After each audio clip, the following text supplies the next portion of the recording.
एक नौजवान शादी करके आया, 3 महीने हुए, उसकी बीवी ने फरमाइश की कि अब हम आपके घर में नहीं रह सकते, ये बूढ़ा बाप आपकी खिदमत नहीं कर सकते, अगर आपको मेरे साथ रहना है तो चलो मैके चलो, मैं मैके जाऊंगी, वहीं रहूंगी, मैं आपके घर में नहीं रह सकता। ये लड़का बीवी का आशिक था, दीवाना था, बीवी की बातों पे आ गया, अपने बूढ़े माँ बाप को छोड़कर बीवी के साथ ससुराल चला गया, फिर वहीं से दिल्ली निकल गया। अब बताया गया अल्लाह अकबर, कभी दिल्ली में रहा और वो कांटेक्ट में रहा सऊदी अरब का, वीजा मिल गया, सऊदी अरब चला गया, सऊदी अरब से पैसा भेजते जाता अपनी बीवी के पास, माँ बाप की फिक्र नहीं। 14 साल गुजर गए।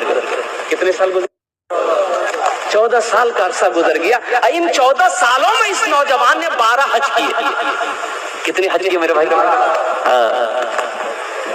ये 12वां हज था। बैठकर खाना काबा के पास में हिचकियां बांध कर रो रहा है, ज़ारो कतार रो रहा है। तो पीछे से किसी ने कंधे पे हाथ रखा नौजवान का। ए नौजवान, कौन ऐसा गुनाह किया है? कौन ऐसा गुनाह किया है जो इस ज़ारो कतार से रो रहा है? ऐसा मैंने किसी को रोते हुए नहीं देखा। पलट कर देखा तो अल्लाह वाले एक बुजुर्ग हस्ती है, चेहरा सफेद है, सर पे अमामा बंधा है। कहा कि हजरत, न जाने क्यों ऐसा लगता है कि मेरे दिल पे किसी ने ताला लगा दिया। ना इबादत अच्छी लगती है, ना जिक्र अच्छा लगता है, ना खाने चैन है, ना सोने चैन है। हजरत ये मेरा 12वां हज है, 12वां हज है मेरा, लेकिन ऐसा लग रहा है कि दिल में किसी ने ताला लगा दिया। तो अल्लाह वाले ने कहा कि लगता है तुमने किसी का दिल दुखाया है। हाँ, अरे सुभान अल्लाह, बोलो माशाअल्लाह, सुभान अल्लाह। लगता है तुमने किसी का दिल दुखाया है। तुम्हारी माँ है? माँ है। बोला हाँ। बाप है? बोला हाँ। बोले कहाँ है? बोला पता नहीं। बोला पता नहीं, 14 साल हो गए, मेरी माँ के चेहरे को नहीं देखा, बाप के चेहरे को नहीं देखा, पता नहीं मेरी माँ कैसे होगी, मेरा बाप कैसे होगा। तो अल्लाह वाले ने कहा कि फिर ये खाने काबा में बैठकर क्या कर रहा है? क्या कर रहा है? उठ जा भाग, अपनी माँ रूठे हुए माँ बाप से माफी मांग ले। अगर उन्होंने माफ कर दिया तो अल्लाह तेरे दिल के ताले को खोल देगा। सुभान अल्लाह, सुभान अल्लाह। खाने काबा में बैठकर क्या कर रहा है? जा, खाने काबा में बैठकर क्या कर रहा है? जा। ये नौजवान उठा, रोता हुआ उठा, अपना डेरा आया, रूम के अंदर में आया है और कुर्बान जाओ टिकट बनाने में लग गया, फ्लाइट पकड़ा, हिंदुस्तान की सरजमीन पर अपना कदम रखा, अल्लाह अकबर कबीरा, और गाड़ी ली, एयरपोर्ट से गाड़ी लिया, सीधे अपने गांव के लिए रवाना हुआ। लेकिन कुर्बान जाओ, और देखा कि गांव में बहुत सारी बिल्डिंगें बन गई है। 14 साल का अरसा गुजर गया, उसका घर की जगह पता नहीं। एक बूढ़े मियाँ घास काट रहे थे बेटे। इस नौजवान ने कहा कि थोड़ा पूछ लूं अब्बा के बारे में, मम्मी के बारे में। तो उनसे पूछा कि चचा, ये अपना बाप का नाम लेके पूछा कि अब्दुल्ला साहब का घर कौन सा है? तो बूढ़े मियाँ ने नीचे से ऊपर तक देखा उस नौजवान को, कहा कि कौन अब्दुल्ला मियाँ? वो बेचारे तब इस दुनिया में नहीं रहे।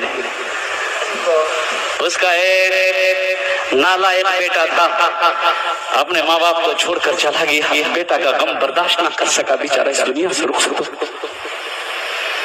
इस नौजवान की आंखों से आंसू जारी हो गया। फिर वो नौजवान पूछता है कि उसकी बीवी का क्या बना? उसकी बीवी, अपनी माँ के बारे में पूछा कि उसकी बीवी का क्या बना? तो कहा कि वो उसकी बीवी बेचारी शौहर के मरने के बाद दूसरे के घर में काम करती थी, किसी तरह रोटी रोजी उनकी चलती थी। लेकिन अब सुने में उसको फालिज मार दिया है, बिस्तर पे पड़ी रहती है, जिसको होता खाना लाकर देता है, जिसको नहीं होता खाना लाकर नहीं देता है। अब तो पता ये भी चला है कि उसकी आंखों की रोशनी भी खत्म हो गई। बस उनकी ये आखिरी ख्वाहिश ये की रट लगाती रहती है कि मौला उस वक्त तक मेरे जिस्म से रूह ना निकले जब तक कि मैं अपने बेटे के चेहरे को ना देखूं। न जाने वो कौन नालायक बेटा है जो अपनी माँ को छोड़कर भागा हुआ है। अब माँ है कि उसके लिए जान कुर्बान करने को तैयार। ये नौजवान ज़ारो कतार रोने लगा, कांपते हुए कदम से अपने आंगन में कदम रखा है। चारपाई पे देखा है कि एक ज़ईफा, एक बूढ़ी सुकड़ कर बैठी। कदमों की आहट को सुनकर बुढ़िया ने आवाज लगाई, कौन है? कौन है? तो लरसते हुए आवाज में, कांपते हुए आवाज में इस नौजवान ने कहा कि माँ, तेरा गुनहगार बेटा तेरे सामने खड़ा है। माँ कहती है कि बेटा मेरे करीब आ जाओ, मेरे जिस्म में रूह इसलिए अटकी हुई थी, मेरे करीब आ जा मेरा लाल, मेरी आंखों में रोशनी तो नहीं थी जो तेरे चेहरे को देख सकूं, अपना चेहरा मेरे करीब कर दे ताकि हाथ फेर वो चेहरे पे, ताकि मेरे गले के पीते पीते दूध कभी चल में जब छुप जाते थे, पीते पीते दूध कभी चल में जब छुप जाते थे, खुद ठंडक में माँ सोती गोदी में हम सो जाते थे। सुभान अल्लाह, सुभान अल्लाह, जाते थे। उस पल को याद करो ना मेरे बच्चों, जब हम छोटे थे, माँ की गोद में थे। ये हमारी माँ बैठी, बहनें बैठी, आज इनसे पूछो कुर्बान जाओ, बच्चे पता ना कर देता गोद में माँ को नफरत